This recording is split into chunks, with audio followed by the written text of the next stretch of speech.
എപ്പിസോഡിലേക്ക് കടക്കുന്നതിന് മുമ്പായിട്ട് ഒരുപാട് പേര് ചോദിച്ചിട്ടുണ്ടായിരുന്നു എന്തുകൊണ്ടാണ് എപ്പിസോഡ് ഇടാത്തത്, വ്യാഴാഴ്ച ഇടാമെന്ന് പറഞ്ഞതല്ലേ എന്നൊക്കെ. ഞാൻ മനഃപൂർവ്വം ഇടാത്തതല്ല, എപ്പിസോഡ് എന്തോ റീസൺ കൊണ്ട് പ്രൊഡക്ഷൻ കമ്പനി എന്നെ പോസ്റ്റ്പോൺ ചെയ്ത് വെള്ളിയാഴ്ച ആക്കിയിട്ടുണ്ട്. അതും എപ്പിസോഡ് വരുന്നത് രാത്രി 9:30-ക്കാണ്. ആ ഒരു എപ്പിസോഡ് എനിക്ക് കിട്ടുന്നത് 10-10:30 അതിനുശേഷം എപ്പിസോഡ് ഇരുന്ന് എക്സ്പ്ലെയിൻ ചെയ്യുക, കാണുക എന്നൊക്കെ പറയുന്നത് കുറച്ച് ബുദ്ധിമുട്ടുള്ള കാര്യമാണ്. സംഭവം മറ്റൊന്നുമല്ല, രാത്രി സമയം ആകുമ്പോഴാണ് എൻ്റെ സറൗണ്ടിങ്സിൽ ശരിക്കും കൂടുതൽ ബഹളവും ശബ്ദവും ഒക്കെ തന്നെ കൂടുന്നത്. അതിനാൽ തന്നെ വീഡിയോ റെക്കോർഡ് ചെയ്യുമ്പോൾ അതിൻ്റെതായ ഡിസ്റ്റർബൻസും ഭയങ്കരമായിട്ട് ഉണ്ടാവാറുണ്ട്. അതുകൊണ്ടാണ് ഒരിക്കൽ പോലും ഒരു എപ്പിസോഡ് റിലീസായിട്ട് പിറ്റേ ദിവസം രാവിലെ തന്നെ ഞാൻ ഇടാത്തത്. കാരണം രാത്രി കൊണ്ട് എനിക്ക് ഒരിക്കലും ചെയ്തു തീർക്കാനായിട്ട് പറ്റത്തില്ല. എന്നാലും ഞാൻ പെട്ടെന്ന് ചെയ്യാനായി നോക്കുന്നുണ്ട്. പിന്നെ ഈ ഒരു എപ്പിസോഡ് ഞാനായിട്ട് വൈകിച്ചതല്ല, എപ്പിസോഡ് വന്നത് തന്നെ വ്യാഴാഴ്ചയ്ക്ക് പകരം വെള്ളിയാഴ്ച രാത്രിയാണ്. അത് മാത്രമല്ല, മറ്റൊരു ന്യൂസും കേൾക്കുന്നുണ്ട്, ഈ ഒരു സീരീസിൽ ആകെയുള്ളത് 9 എപ്പിസോഡ് മാത്രമാണെന്നാണ്. എന്നാൽ ഇപ്പോൾ ഒരു ന്യൂസ് ഇറങ്ങിയിട്ടുണ്ട്, ടോട്ടൽ സീസൺ 1 18 എപ്പിസോഡ് ഉണ്ടെന്ന്. എന്നാൽ ഒന്നും തന്നെ ഉറപ്പിച്ചിട്ടില്ല. അതുകൊണ്ട് തന്നെ ഞാൻ നിങ്ങളോട് ഇപ്പോഴൊരു കാര്യം അറിയിക്കുകയാണ്. ചിലപ്പോൾ ഈ ഒരു എപ്പിസോഡ് ഞാൻ ഇട്ടതിന് ശേഷം ഒരു 1-1.5 ആഴ്ചയായിട്ട് മറ്റൊരു എപ്പിസോഡ് വന്നിട്ടില്ലെങ്കിൽ എല്ലാവരും എന്നെ കമ്മ്യൂണിറ്റി പോസ്റ്റും ചെക്ക് ചെയ്ത് നോക്കേണ്ടതാണ്. കാരണം ഒരുപക്ഷെ സീസൺ 1 ഈ ഒരു എപ്പിസോഡ് കൂടെ എൻഡ് ആവുകയാണെങ്കിൽ അത് ഉറപ്പായിട്ടും ഞാനൊരു കമ്മ്യൂണിറ്റി പോസ്റ്റ് വഴി അറിയിക്കുന്നതായിരിക്കും. ഇനിയിപ്പോൾ കണ്ടിന്യൂ ചെയ്യുന്നുണ്ടെങ്കിൽ എപ്പിസോഡ് റിലീസാവുന്ന അനുസരിച്ചും ഇടുന്നതായിരിക്കും. അതും ഇനി വരാൻ പോകുന്ന എപ്പിസോഡ്സും വെള്ളിയാഴ്ച ആയിരിക്കുമോ വ്യാഴാഴ്ച ആയിരിക്കുമോ യാതൊരു ഉറപ്പില്ല. പല ഡേറ്റ്സും റിലീസായിട്ടുണ്ട്. എന്നാൽ അൺഒഫീഷ്യൽ ആയതുകൊണ്ട് തന്നെ ശരിയാണോ എന്ന് നമുക്ക് പറയാനായിട്ട് പറ്റത്തില്ല. ഇത്രയും നേരം സംസാരിച്ച് നിങ്ങളെങ്ങനെ നന്നായിട്ട് ദേഷ്യം പിടിപ്പിച്ചിട്ടുണ്ടെന്ന് എനിക്കറിയാം. അതിനെന്തായാലും സോറി. കുറച്ച് കാര്യങ്ങൾ പറയണമെന്നുണ്ടായിരുന്നു. ഇനി എന്തായാലും നമുക്ക് നേരെ എപ്പിസോഡിലേക്ക് കിടക്കാം. എപ്പിസോഡിൻ്റെ സ്റ്റാർട്ടിങ്ങിൽ തന്നെ കാണിക്കുന്നത് സെയിനാണെങ്കിൽ അവളുടെ ബെഡിൽ എന്തൊക്കെയോ ഇങ്ങനെ ആലോചിച്ച് കിടക്കുന്നതാണ്. സെയിനിൻ്റെ മൈൻഡിൽ കൂടെ അവൾ ഇവിടെ വന്ന ശേഷം അവളുടെ മുന്നിൽ നടന്ന കൊലപാതകങ്ങളും ഒക്കെ തന്നെയാണ് അവൾ ചിന്തിക്കുന്നത്. അതിനുശേഷം കയ്യിലൊരു കത്തിയെടുത്ത് സെയിൻ നേരെ മാറ്റും ഡേവും ജെറോമും ഉള്ള റൂമിലേക്ക് പോകുന്നുണ്ട്. എന്നാൽ പോകുമ്പോൾ കാണുന്നത് അവിടെ ആരും തന്നെ ഉണ്ടായിരുന്നില്ല. കഴിഞ്ഞ ദിവസവും സെയിനാണെങ്കിൽ ഇതേപോലെ വന്നപ്പോൾ അവരവിടെ ഉണ്ടായിരുന്നില്ല. ഇത്തവണയും അവരെ കാണാത്തതുകൊണ്ട് തന്നെ സെയിനാണെങ്കിൽ രണ്ടും കൽപ്പിച്ച് അവരെവിടെയാണ് പോയിരിക്കുന്നതെന്ന് കണ്ടുപിടിക്കാൻ തീരുമാനിക്കുന്നുണ്ട്. സെയിൻ സ്വയമേ പറയുന്നുണ്ട്, നിങ്ങൾ എന്തിനാണ് ഇങ്ങനെ ഓരോ പ്രശ്നത്തിൽ ചെന്ന് ചാടുന്നത്, നിങ്ങൾ എവിടെ പോയിരിക്കുന്നത്, എനിക്ക് നിങ്ങളെ കണ്ടുപിടിച്ചേ പറ്റത്തുള്ളൂ. മിയ വെനേസ, നിങ്ങൾ എന്നോട് ക്ഷമിക്കണം, എനിക്കിവരെ കണ്ടുപിടിച്ചേ പറ്റത്തുള്ളൂ. എന്തായാലും ഞാൻ ഉടനെ തന്നെ തിരിച്ചു വരുമെന്ന് പറഞ്ഞിട്ട് അവിടെ ഉണ്ടായിരുന്ന മാറ്റിൻ്റെ ഒക്കെ തന്നെയാണെന്ന് തോന്നുന്നു ഒരു ബ്ലാക്ക് ഹുഡീസൊക്കെ സെയിൻ എടുത്ത് ഇടുന്നുണ്ട്. അതിനുശേഷം അവൾ വീടിൻ്റെ പുറത്തേക്ക് ഇറങ്ങാനേ നിൽക്കുകയാണ്. ആ സമയം സെയിൻ വീണ്ടും മനസ്സിൽ വിചാരിക്കുന്നുണ്ട്, എന്തായാലും ഞാൻ മരിക്കാൻ പോവാണ്. അപ്പം ഉറപ്പായിട്ടും എൻ്റെ കൂട്ടുകാർ എവിടെയാണ് പോകുന്നതെന്ന് കണ്ടുപിടിച്ചിട്ട് തന്നെ മരിച്ചേക്കാമെന്ന്. അങ്ങനെ സെയിൻ പറയാൻ കാരണം കഴിഞ്ഞ എപ്പിസോഡിൽ നമ്മൾ കണ്ടതാണ്, ഓരോ സ്റ്റുഡൻസിൻ്റെയും ലോക്കറിൻ്റെ അകത്ത് ഓരോരുത്തർ പേരെഴുതി വെച്ചേക്കുന്നതും അവർ ഓരോരുത്തരെ കൊല്ലണമെന്നൊക്കെ പറഞ്ഞിട്ട് ഒരു അനൗൺസ്മെൻറ്റ് വന്നതും. എന്നാൽ സെയിൻ ചെന്ന് അവളുടെ ലോക്കർ ഓപ്പൺ ചെയ്തപ്പോൾ അവൾക്ക് കിട്ടിയ പേപ്പറിൻ്റെ അകത്ത് യാതൊരു പേരും ഉണ്ടായിരുന്നില്ല. അതിൻ്റെ അർത്ഥം സെയിൻ മരിക്കണമെന്നാണ്. ആ ഒരു ചിന്താഗതി വെച്ചിട്ടാണ് സെയിൻ അങ്ങനെ സംസാരിച്ചത്. അതിനുശേഷം സെയിൻ അവിടുത്തെ പുറത്തേക്ക് ഇറങ്ങുന്നുണ്ട്. ഇറങ്ങുമ്പോൾ തന്നെ ബ്ലാക്ക് ബ്ലഡ് ഗ്യാങ്ങിലുള്ള കുറച്ച് പയ്യന്മാർ ഒരു കൂട്ടത്തോടെ ഇന്ന് സംസാരിക്കുന്നതാണ് സെയിൻ കാണുന്നത്. ഈ ഒരു സീനെല്ലാം തന്നെ നമ്മൾ കഴിഞ്ഞ എപ്പിസോഡിൽ കണ്ടിട്ടുള്ള കാര്യമായിരുന്നു. അങ്ങനെ ആ ഒരു പയ്യന്മാർ സംസാരിച്ച് കഴിഞ്ഞ് പോകുന്ന സമയത്ത് സെയിൻ അവരെ ഫോളോ ചെയ്ത് പോകുന്നുണ്ട്. അങ്ങനെ സെയിൻ വീണ്ടും ഒരിടത്ത് മറങ്ങിയിരിക്കുമ്പോഴത്തേക്കും ഒരു പൂച്ചക്കുട്ടി അവളുടെ അടുത്തേക്ക് വരുന്നുണ്ട്. അതും ആ ഒരു പൂച്ചക്കുട്ടി അവളെ കണ്ട് ശബ്ദമുണ്ടാക്കാനേ തുടങ്ങുന്നതും സെയിൻ ചെന്ന ഒരു പൂച്ചക്കുട്ടീനെ കയ്യിലേക്ക് എടുത്ത് വയ്ക്കുന്നുണ്ട്. ആ സമയം തന്നെ ബ്ലാക്ക് ബ്ലഡ് ഗ്യാങ്ങിലുണ്ടായിരുന്ന പയ്യന്മാർ ഇവൾ മറങ്ങിയിരിക്കുന്നതിന് തൊട്ടടുത്തായിട്ട് എന്തോ ഡിസ്കസ് ചെയ്യുന്നുണ്ടായിരുന്നു. ആ ഒരു ശബ്ദം കേട്ടില്ല അതിലൊരു പയ്യൻ പറയുന്നുണ്ട്, നമ്മൾ ആരോ ഫോളോ ചെയ്യുന്നുണ്ട്, നമുക്ക് പോയി നോക്കാമെന്ന്. എന്നാൽ മറ്റുള്ള പയ്യന്മാർ അവിടെ ആരുമില്ല, നിൻ്റെ തോന്നലാണെന്ന് പറയുന്നതുകൊണ്ട് മാത്രം സെയിനിനെ അവർ കണ്ടുപിടിക്കുന്നില്ല. അങ്ങനെ ആ ഒരു പയ്യന്മാർ അവിടെ നടന്നു പോയി കഴിയുമ്പോഴത്തേക്കും സെയിൻ ആ ഒരു പൂച്ചക്കുട്ടിയുടെ അടുത്ത്, നീ കാരണം ഇപ്പോൾ അവരെല്ലാവരും കൂടി എന്നെ കൊന്നേനെന്ന് പറഞ്ഞിട്ട് പതുക്കെ ആ ഒരു പൂച്ചക്കുട്ടീനെ താഴേക്ക് വയ്ക്കുന്നുണ്ട്. അതിനുശേഷം സെയിൻ അവരെ ഫോളോ ചെയ്ത് നിൽക്കുമ്പോഴാണ് അവളുടെ അടുത്തേക്ക് ബ്ലാക്ക് മാസ്ക് വെച്ച് ഒരു പെൺകുട്ടി നടന്നു വരുന്നത്. മറ്റാരും അല്ല, നിക്കി ആയിരുന്നു. നിക്കി വന്ന് സെയിനിന് ബ്ലാക്ക് ബ്ലഡ് ഗ്യാങ്ങിലുള്ളവർ വയ്ക്കുന്ന പോലെ തന്നെ ഒരു മാസ്ക് കൊടുക്കുന്നുണ്ട്. നീ എല്ലാം കാണണം, നീ അതുകൊണ്ട് എൻ്റെ കൂടെ വരണമെന്ന് ഞാൻ ആഗ്രഹിക്കുന്നു എന്ന് പറഞ്ഞിട്ട് നിക്കി നടന്നു പോകുന്നുണ്ട്. ഈ ഒരു സീനായിരുന്നു നമ്മൾ കഴിഞ്ഞ എപ്പിസോഡിൻ്റെ എൻഡിങ്ങിൽ കണ്ടത്. ആ ഒരു സീൻ അവിടെ വെച്ച് കട്ടായിട്ട് കുറേ സമയങ്ങൾക്ക് മുന്നേ ഉള്ള ഒരു ഫ്ലാഷ് ബാക്കിലേക്ക് പോകുന്നുണ്ട്. എയ്സ് ആണെങ്കിൽ സെയിൻ്റെ ബർത്ത്ഡേ ആണെന്ന് മനസ്സിലാക്കിയിട്ട് അവളെ വന്ന് വിഷ് ചെയ്യുന്ന സീൻ. ഈ ഒരു സീന് നമ്മൾ ഓൾറെഡി കണ്ടതാണ്. എയ്സ് അങ്ങനെ വന്ന് വിഷ് ചെയ്തിട്ട് നിൽക്കുന്ന സമയത്ത് തന്നെയായിരുന്നു അതുവഴി ഒരു അനൗൺസ്മെൻറ്റ് കേൾക്കുന്നത്. ഈ ഒരു ബ്ലഡി വീക്ക് കുറച്ചുകൂടെ അടിപൊളിയാക്കാനായിട്ട് നിങ്ങൾക്ക് എല്ലാവർക്കും ഞാൻ ഒരു ഗെയിം തരുവാണ്. എല്ലാവരും നിങ്ങളുടെ ലോക്കർ റൂം ഓപ്പൺ ചെയ്ത് നോക്കണം. അതിൻ്റെ അകത്ത് ഒരാളുടെ പേര് കാണും. ആ പേരിലുള്ള ആളെ നിങ്ങൾ കൊല്ലണം. ഇനി നിങ്ങൾക്ക് കിട്ടുന്ന പേപ്പറിൽ പേരില്ലെങ്കിൽ അതിൻ്റെ അർത്ഥം നിങ്ങൾ മരിക്കാൻ പോകുന്നു എന്നാണ്. ആ ഒരു കാര്യങ്ങൾ കേട്ടിട്ട് പിള്ളേരെല്ലാവരും തന്നെ ഓടിച്ചെന്ന് ലോക്കർ ഉറക്കുന്നുണ്ട്. അതിൽ കുറച്ച് പേര് സന്തോഷിക്കുന്നു, സങ്കടപ്പെടുന്നു. അങ്ങനെ പല പല ഇമോഷൻസിലൂടെയാണ് പലരും കടന്നു പോകുന്നത്. ഇതേസമയം സെയിനെ വിളിച്ചുകൊണ്ട് നിർത്തി എയ്സ് അവളെ സമാധാനിപ്പിച്ചിട്ട് അവളുടെ ലോക്കറും ഓപ്പൺ ചെയ്യാനായി പറയുന്നുണ്ട്. സെയിൻ നോക്കുമ്പോൾ അവൾക്ക് കിട്ടിയ ഒരു പേപ്പറിൻ്റെ അകത്ത് ആരുടെയും പേരുണ്ടായിരുന്നില്ല. അതിൻ്റെ അർത്ഥം സെയിൻ മരിക്കാനായി പോകുന്നു എന്നുള്ളതാണ്. ആ ഒരു കാര്യം അവൾ എയ്സിനെ അറിയിക്കുന്നുണ്ട്. ഈ ഒരു സീൻ എല്ലാം തന്നെ നമ്മൾ കഴിഞ്ഞ എപ്പിസോഡിൽ കണ്ടൊരു കാര്യമായിരുന്നു. ഈ ഒരു എപ്പിസോഡ് ഇത്രയും ഭാഗത്തും നമ്മൾ കഴിഞ്ഞ എപ്പിസോഡിലെ കാര്യങ്ങൾ തന്നെയാണ് റിപ്പീറ്റ് ചെയ്ത് കാണിച്ചുകൊണ്ടിരിക്കുന്നത്. അതിനുശേഷം നൈറ്റ് ആവുന്ന സമയത്ത് സമയത്ത് സെയിൻ അവളുടെ റൂമിൽ നിന്ന് പുറത്തേക്ക് ഇറങ്ങുമ്പോൾ കാണുന്നത് മാറ്റാണെങ്കിൽ അവിടെ ഹോൾവെയർ അവിടെ ആയിട്ട് ഇങ്ങനെ ഡ്രിങ്ക് ചെയ്തിട്ട് ഇങ്ങനെ ഇരിക്കുന്നതാണ്. അപ്പോൾ സെയിനാണെങ്കിൽ നീ എന്തേ ചെയ്യുന്നതെന്ന് ചോദിക്കുമ്പോഴത്തേക്കും ക്വിൻറ്റൻസ് പാർട്ടിയുടെ ഇടയ്ക്ക് ഞാൻ എടുത്ത ബോട്ടിലായിരുന്നു ഇത്, നമ്മളെല്ലാവരും പുറത്തേക്ക് ഇറങ്ങുമ്പോൾ നമുക്ക് എപ്പോഴും ഡ്രിങ്ക് ചെയ്യാൻ പറ്റുന്നതൊക്കെ ഞാൻ വിചാരിച്ചുകൊണ്ടിരിക്കുമായിരുന്നു എന്ന് പറയുന്നുണ്ട്. സെയിൻ അപ്പോൾ നീ നന്നായിട്ട് ഡ്രിങ്ക് ചെയ്തിട്ടുണ്ടല്ലോ എന്ന് പറയുമ്പോഴത്തേക്കും നന്നായിട്ട് ഡ്രിങ്ക് ചെയ്താൽ എന്താ, ഇതൊന്നും തന്നെ ഞാൻ കെയർ ചെയ്യുന്നില്ല, നമുക്ക് നല്ല ഹാപ്പി ആയിട്ടിരിക്കുക എന്നുള്ള രീതിയിലെല്ലാം തന്നെ അവ സംസാരിക്കുന്നുണ്ട്. സെയിൻ അപ്പോൾ ഇവിടെ നിന്ന് എങ്ങനെയും പുറത്തിറങ്ങുന്ന കാര്യത്തിൽ ഫസ്റ്റ് ആലോചിക്കേണ്ടതെന്ന് പറയുമ്പോഴത്തേക്കും നിനക്കെന്നെ വിശ്വാസമല്ലേ എന്ന് സെയിനിൻ്റെ അടുത്ത് അവൻ ചോദിക്കുന്നുണ്ട്. സെയിൻ ആ സമയത്ത് മനസ്സിൽ ഇങ്ങനെ വിചാരിക്കുന്നുണ്ട്, ഞാനിവിടെ വിശ്വസിക്കുന്നത് നിന്നെയും എൻ്റെ ബാക്കിയുള്ള ഫ്രണ്ട്സിനെയും മാത്രമാണെന്ന്.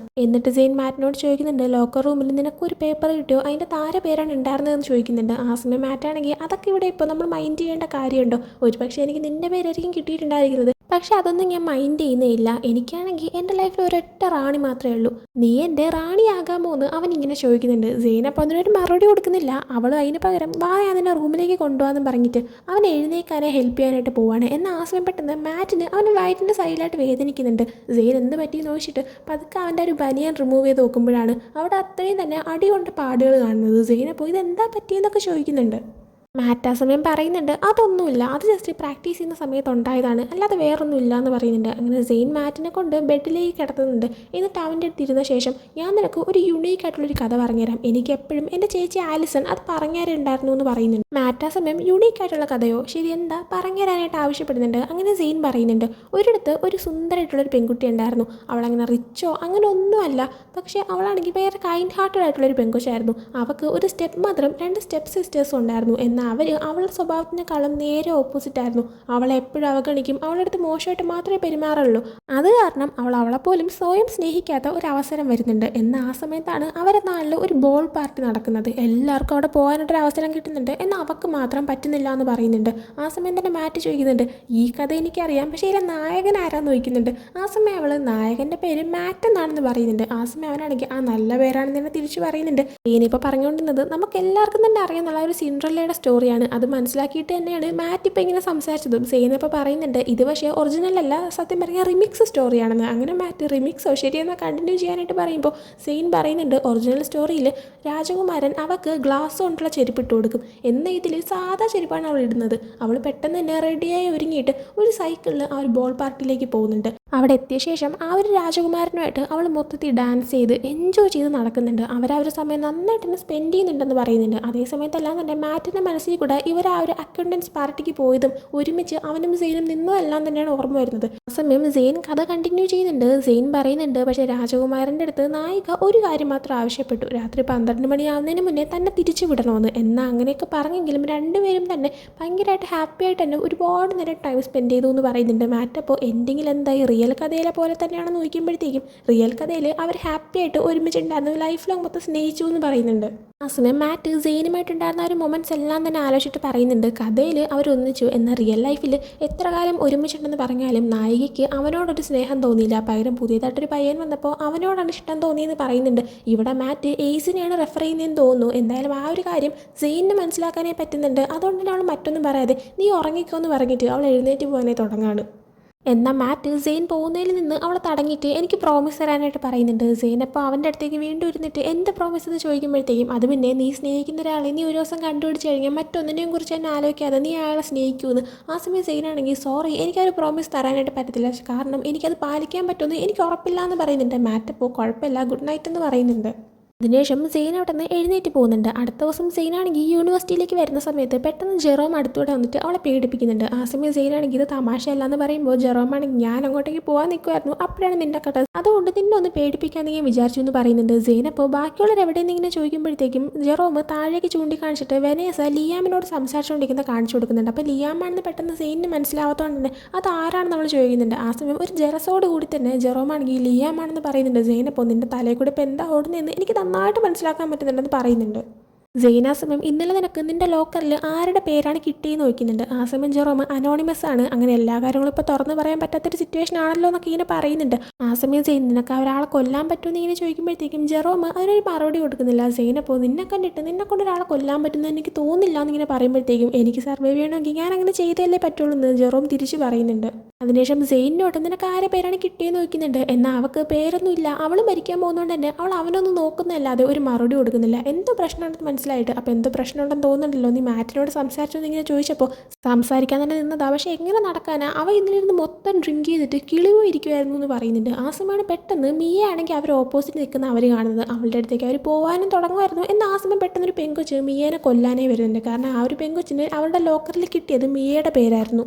ഇത് കണ്ടോടനെ തന്നെ പെട്ടെന്ന് സെയിനും ജെറോമും ചെന്നിട്ട് ആ ഒരു പെൺകുച്ചിനെ പിടിച്ചു മാറ്റാൻ നോക്കുന്നുണ്ട്. എന്നാൽ ആ ഒരു നേരം കൊണ്ട് ആ ഒരു പെൺകുട്ടി മിയേനെ കുത്തിയിട്ടുണ്ടായിരുന്നു. പെട്ടെന്ന് ആ ഒരു സിറ്റുവേഷനിൽ മിയയും പെട്ടെന്ന് ആ ഒരു കത്തി പിടിച്ചിട്ട് ആ ഒരു പെൺകുട്ടീനെ കുത്തുന്നുണ്ട്. അവിടെ വെച്ചാൽ ആ ഒരു പെൺകുച്ചി മരിക്കുന്നുണ്ട്. ആ സമയം പെട്ടെന്ന് സെയിനാണെങ്കിൽ മിയേനെ കുഴപ്പമില്ല എന്നൊക്കെ പറഞ്ഞിട്ട് സമാധാനിപ്പിക്കുന്നുണ്ട്. ആ സമയം തന്നെ മിയയ്ക്ക് ഒരുപാട് ബ്ലഡ് ലോസ് ആവുന്നുണ്ടായിരുന്നു. അങ്ങനെ പെട്ടെന്ന് തന്നെ സെയിനും ജെറോമും കൂടെ ചേർന്നിട്ട് മിയേനെ ക്ലിനിക്കിലേക്ക് കൊണ്ടുവരുന്നുണ്ട്. എന്നാൽ അന്ന് ക്ലിനിക്ക് ക്ലോസ്ഡ് ആയിരുന്നു.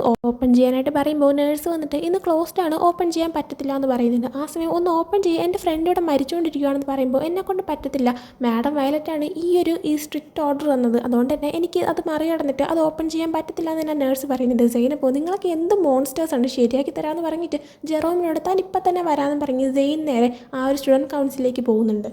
സെയിനെ കാണുമ്പോൾ തന്നെ എയ്സ് നീ വന്നാൽ നന്നായി എന്ന് പറയുന്നുണ്ട്. എന്നാൽ സെയിൻ പെട്ടെന്ന് എയ്സിൻ്റെ കൈ പിടിച്ചിട്ട് പ്ലീസ് ഒന്ന് വന്നിട്ട് ആ ഒരു ക്ലിനിക്ക് ഓപ്പൺ ചെയ്യാനായിട്ട് പറയും. എൻ്റെ ഫ്രണ്ടാണെങ്കിൽ സത്യം പറയാൻ മരിച്ചുകൊണ്ടിരിക്കുകയാണ്, എൻ്റെ ഫ്രണ്ടിന് വേണ്ടി മാത്രമല്ല ഒരുപാട് പേര് ഇപ്പോൾ അപകടം പറ്റിയിട്ട് പ്രശ്നത്തിലായിരിക്കുകയാണ്, ഒന്ന് ഓപ്പൺ ചെയ്യിക്കാനായിട്ട് പറയുന്നുണ്ട്.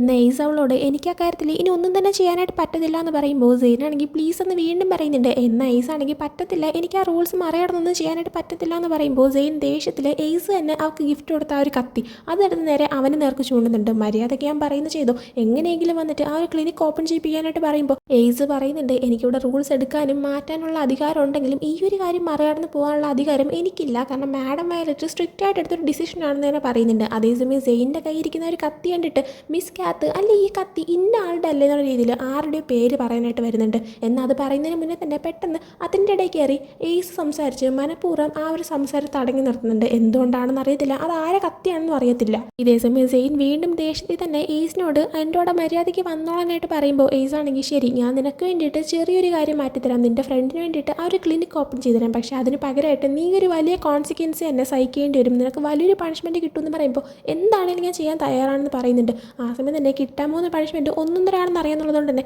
ഫ്രിറ്റ്സിയൊക്കെ തന്നെ സെയിനോട് നിന്നെ കൊണ്ട് അതിന് താങ്ങാൻ പറ്റത്തില്ല എന്ന് പറയുന്നുണ്ട്. ആ സമയം തന്നെ വീണ്ടും ഒന്നുകൂടെയൊക്കെ അവളടുത്ത് എയ്സ് ചോദിക്കുന്നുണ്ട്, ഉറപ്പിച്ചിട്ട് തന്നെയാണോ നീ എന്നോട് ഇപ്പോൾ പറയുന്നതെന്ന്.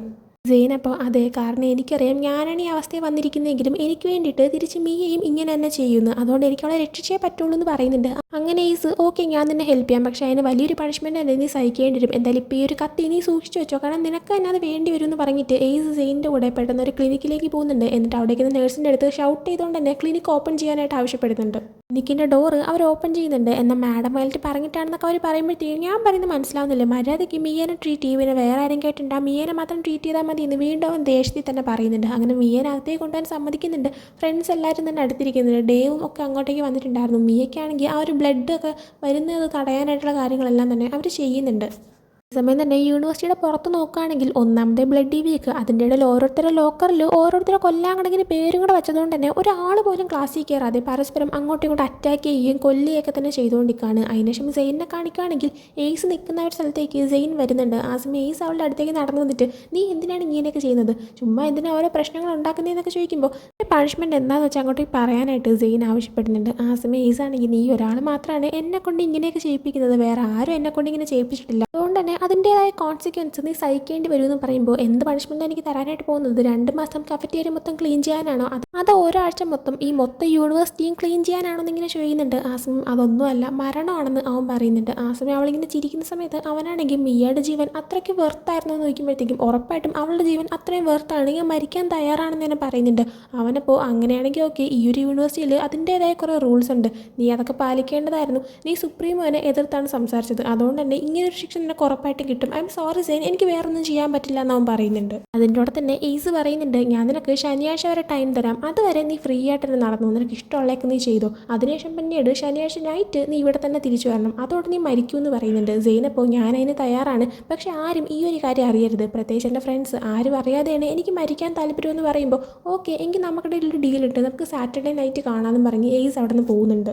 അവിടെ നിന്ന് നേരെ പ്രസൻറ്റ് സിറ്റുവേഷനിലേക്ക് വരാണ്. ഇത്രയും നേരം നമ്മൾ കണ്ടുകൊണ്ടിരുന്നത് ഒരു ഫ്ലാഷ് ബാക്ക് ആയിരുന്നു. പ്രസൻറ്റ് സിറ്റുവേഷനിൽ നിക്കി കൊടുക്കുന്ന ഒരു മാസ്ക് സെയിൻ വാങ്ങുന്നുണ്ട്. കാരണം ശരിക്കും എന്താണ് നടക്കുന്നതെന്ന് അവൾക്ക് വരണമെന്ന് ആഗ്രഹം ഉണ്ടായിരുന്നു. അങ്ങനെ അവൾ നിക്കിനെ ഫോളോ ചെയ്ത് പോകുമ്പോഴത്തേക്കും ബ്ലാക്ക് ബ്ലഡ് ഗ്യാങ്ങിൻ്റെ താവളത്തിൽ തന്നെ എത്തിയെന്ന് വേണമെങ്കിൽ പറയാം. അവിടെ ബ്ലാക്ക് ബ്ലഡ് ഗ്യാങ്ങിൽ ഒരുപാട് മെമ്പേഴ്സ് നിൽക്കുന്നുണ്ടായിരുന്നു. കയറി ചെല്ലുമ്പോൾ തന്നെ സെയിൻ പുതിയൊരു മെമ്പർ ആയതുകൊണ്ട് ആദ്യം അവിടെ നിൽക്കുന്നവർ കയറ്റി വിടുന്നില്ല. എന്നാൽ നിക്കി എൻ്റെ അവിടെ വന്ന ആളാണെന്ന് പറയുന്നതുകൊണ്ട് മാത്രമാണ് അവർ കയറ്റി വിടുന്നത്. അത് മാത്രമല്ല സെയിൻ ഹൂഡിയൊക്കെ കൊണ്ട് മൊത്തത്തിൽ കവർ ചെയ്തിരുന്നതുകൊണ്ട് തന്നെ അതൊരു പെങ്കൊച്ചാണെന്നും എല്ലാവരും മനസ്സിലാക്കുന്നില്ല. അതൊരു പയ്യനാണെന്ന് കരുതിയിട്ടാണ് അവരെല്ലാവരും സെയിനെ നോക്കുന്നത്. അങ്ങനെ നടന്നു വരുമ്പോഴത്തേക്കും ആ ഒരു ചുവന്ന മുടിയുള്ള പയ്യൻ്റെ അടുത്തേക്ക് സെയിനും പിന്നെ അതേപോലെ തന്നെ നിക്കിയും വന്ന് നിൽക്കുന്നുണ്ട്. ആ ഒരു പയ്യൻ്റെ പേര് ലൂക്ക് എന്നാണ്. അത് തന്നെയാണ് കറക്റ്റ് പേരെന്ന് അറിയത്തില്ല. 2-3 പയ്യന്മാർ ആ ഒരു സീനിൽ അവൻ ആ ഒരു പേരാണ് വിളിക്കുന്നത്. സോ നമുക്ക് ലൂക്ക് എന്ന് തന്നെ കണ്ടിന്യൂ ചെയ്യാം. ലൂക്കാണെങ്കിൽ ഇവരെ കാണുന്നതും നിക്കിയോട് അല്ല ഇത് ഏതാ ആള്, നീ ഇങ്ങനെ പുതിയ ഓർത്തായിട്ട് ഇങ്ങനെ എടുത്തുകൊണ്ടിരിക്കുകയാണെന്നൊക്കെ ഇങ്ങനെ ചോദിക്കുന്നുണ്ട്. ആ സമയം നിക്കി നീ നിന്റെ പണി വെക്കാൻ പറഞ്ഞിട്ട് അകത്തേക്ക് കയറി പോകുന്നുണ്ട്. എന്നാൽ സെയിൻ നടക്കാൻ തുടങ്ങുമ്പോൾ അവളെയാണെങ്കിൽ ഈ ലൂക്ക് തടയുന്നുണ്ട്.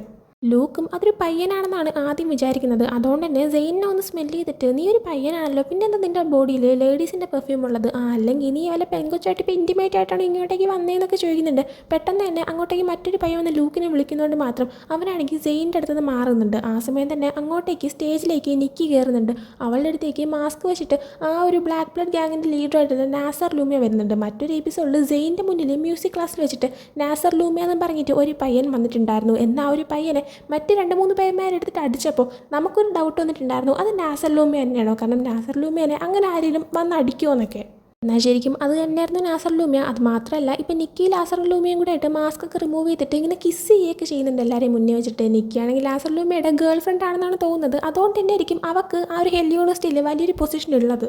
എല്ലാം കണ്ടുകൊണ്ട് സെയിൻ അവിടെ നിൽക്കുന്നുണ്ടായിരുന്നു. അതേസമയം ലൂക്ക് അവളുടെ അടുത്തേക്ക് വന്നിരിക്കുന്നുണ്ട്. അവളൊരു പെങ്കൊച്ചാണെന്ന് ലൂക്കിന് മനസ്സിലായിട്ടുണ്ട്. അതുകൊണ്ട് തന്നെ ലൂക്കാണെങ്കിൽ അവർ കിസ് ചെയ്യുന്നതല്ല, എനിക്കും കിസ് ചെയ്യാൻ ഒരു പെങ്കൊച്ചിനാണെന്ന് ആഗ്രഹമുണ്ട്, പിന്നെ അതിൻ്റെ ലിപ്സ് കാണാനായിട്ട് ഭയങ്കര സോഫ്റ്റ് ആണെന്നൊക്കെ സെയിനോട് പറയുന്നുണ്ട്. എന്നാൽ അവളതൊന്നും മൈൻഡ് ചെയ്യുന്നില്ല. സമയം തന്നെ നാസർ ലൂമിയ എല്ലായിടത്തും കൂടെയായിട്ട് സംസാരിക്കാനായിട്ട് തുടങ്ങുന്നുണ്ട്. നാസർ ലൂമിയ പറയുന്നുണ്ട്, നമ്മൾ തുടങ്ങുന്ന സമയത്ത് ആകെ 10 പേരുണ്ടായിരുന്നുള്ളൂ, എന്നാൽ ഇപ്പോൾ നോക്ക് ഒരുപാട് പേരുണ്ട്. നമ്മൾ നമ്മുടെ അറ്റാക്ക് തുടങ്ങാനായിട്ട് പോവാണ്. നമ്മൾ ആരാണെന്ന് കാണിച്ചു കൊടുക്കാനായിട്ട് പോവാണ്. നമ്മൾ നാളെ തന്നെ ഈ ഒരു സ്ഥലം കീഴടക്കും. നമ്മൾ നാളെ ഇവിടെ നിന്ന് പുറത്തിറങ്ങും. നമ്മളെ പിടിച്ചു വെച്ചിരിക്കുന്നവരെ എല്ലാവരും നമ്മൾ മറികടന്ന് പുറത്തിറങ്ങും. നാളെ ഒരു പക്ഷേ നമ്മളെ കൊണ്ട് ചെയ്യാൻ പറ്റിയില്ലെങ്കിൽ നമ്മൾ ഉറപ്പായിട്ടും ഇവിടെ നിന്ന് പുറത്തേക്ക് ഇറങ്ങിയിരിക്കും. അത് ഞാൻ നിങ്ങൾക്ക് തരുന്ന വാക്കാണ്. അതിനാണെങ്കിൽ എനിക്കൊരു കൂട്ടായിട്ട് എന്നെപ്പോലെ തന്നെ സ്ട്രോങ് ആയിട്ടുള്ളൊരു ലീഡറിനെ വേണം, രണ്ടാമതൊരു ലീഡറായിട്ട്. അങ്ങനെ ഒരാൾ എനിക്ക് കിട്ടിയിട്ടുണ്ട്. അയാളെ ഞാനിപ്പോൾ വിളിക്കാം. ഞാൻ മാറ്റിനെ വിളിക്കുന്നു എന്ന് പറയുന്നുണ്ട്.